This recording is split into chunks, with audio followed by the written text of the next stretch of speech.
O Cristiano está dizendo aqui, qual o tempo ideal para fazer os testes? Uma vez por semana, 15 dias ou pode esperar mais? Perfeita sua pergunta, Cristiano. Cada tipo de parâmetro de qualidade de água tem um intervalo ideal aí para a gente considerar como para fazer esse monitoramento. Vou dar o exemplo. Concentração de oxigênio. Concentração de oxigênio é o parâmetro de qualidade de água que a gente tem que aferir todos os dias e dependendo da fase de produção ou da densidade de peixes que você tem dentro do viveiro, 2 vezes ou todas as vezes que você for alimentar o peixe. Por quê? Porque quando você faz isso, você percebe. Opa, até apareceu uma caixinha de perguntas hoje. Qual é o mínimo de concentração de oxigênio ideal para alimentar o peixe?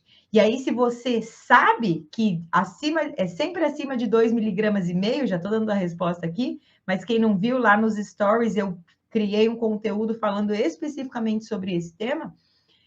Quando você tem concentrações de oxigênio acima de 2,5 miligramas, você sempre, né, com salvo exceções, vai poder alimentar o peixe, salvo exceções, tá? Então, você vai poder alimentar o peixe. Ou seja, se você afere a concentração de oxigênio todas as vezes que você for alimentar o peixe, você sabe, opa, a concentração de oxigênio está abaixo de 2,5. E aí você interpreta o teu ambiente para ver se vai aumentar essa concentração de oxigênio. Se for aumentar, você espera um pouquinho e quando aumentar, você alimenta. Ou, não vai aumentar a concentração de oxigênio. E aí, opa, não alimenta o peixe.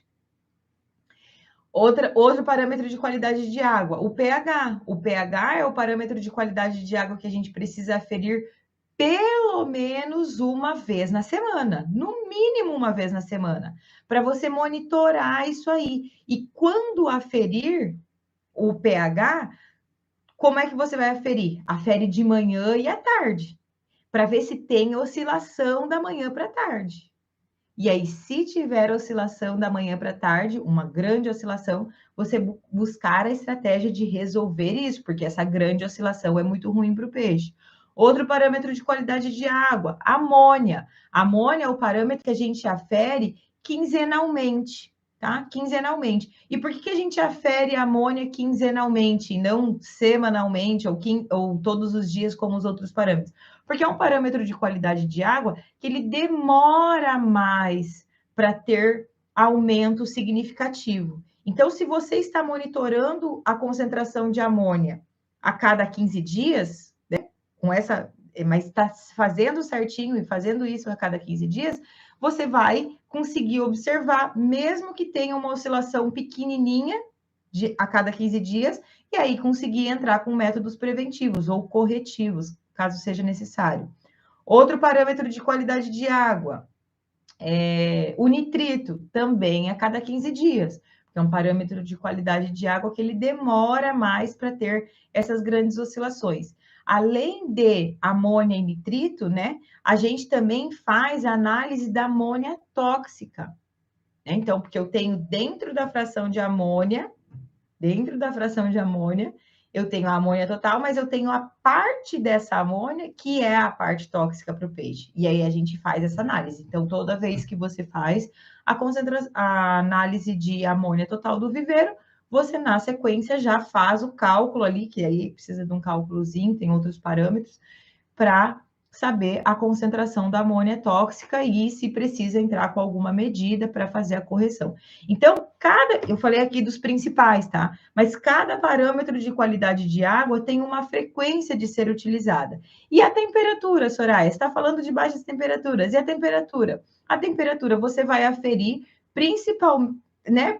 Se você tem um equipamento, um oxímetro, toda vez que você afere o oxigênio, você já vai ter a temperatura, que ele já está ali acoplado, tá? Então, quando é um equipamento, você já consegue aferir a temperatura. Na mesma hora, ele te dá automático ali esse parâmetro. Mas a temperatura é o parâmetro de qualidade de água que, primeiro, se na tua região você já sabe a média da temperatura, você já conhece o comportamento da temperatura, ou é uma região que não oscila muito, por exemplo, aqui no estado do Mato Grosso. Aqui no estado do Mato Grosso, a gente não tem grandes oscilações de temperatura. Via de regra, a gente não tem problema com temperatura. Mas eu tenho uma época determinada do ano, final de abril, início de maio ali. Então, a gente tem ali uns 60 dias no ano em que eu tenho algumas quedas de temperatura, algumas baixas de temperatura. E aí, quando eu sei que eu vou ter baixas de temperatura, eu tenho que estar com o meu viveiro bem preparado, bem com qualidade de água boa, para minimizar esses efeitos. E outra estratégia que ainda pode ser feita, né? Quando eu tenho a redução ali das temperaturas, a queda das temperaturas, eu já sei que o peixe vai reduzir o consumo de alimento. É natural isso, é fisiológico do peixe. Se ele baixou, se ele desacelerou o metabolismo dele por conta de menor temperatura corporal, é inevitável o menor consumo de ração. É inevitável isso. Então, sabendo disso, qual que é a estratégia que você, que é o piscicultor, precisa fazer lá na sua piscicultura? Já sabe que não vai alimentar no máximo da capacidade. Então, se você já segue uma planilha, uma tabela de recomendação de arraçoamento, você já sabe que aquele número que está dizendo, precisa alimentar hoje para a sua espécie, para o tamanho desse peixe que ele está nessa fase, 50 quilos de ração nesse dia. Você já sabe que se a temperatura baixou, o peixe não vai comer essas 50 quilos de ração. Então, o que você já vai fazer? Você já não vai alimentar, não vai forçar, porque o peixe não vai comer. E a outra estratégia que você vai tomar nesse momento é buscar o horário mais quente do dia para alimentar esse peixe. Buscar o horário mais quente do dia. Não, Soraya, mas eu estou acostumada a alimentar o meu peixe às 8 horas da manhã. Mas 8 horas da manhã, a água vai estar mais fria do que ao meio-dia. E aí, se isso acontecer, você tem menos chances de dar melhor desempenho para o peixe alimentando às 8 horas da manhã do que ao meio-dia.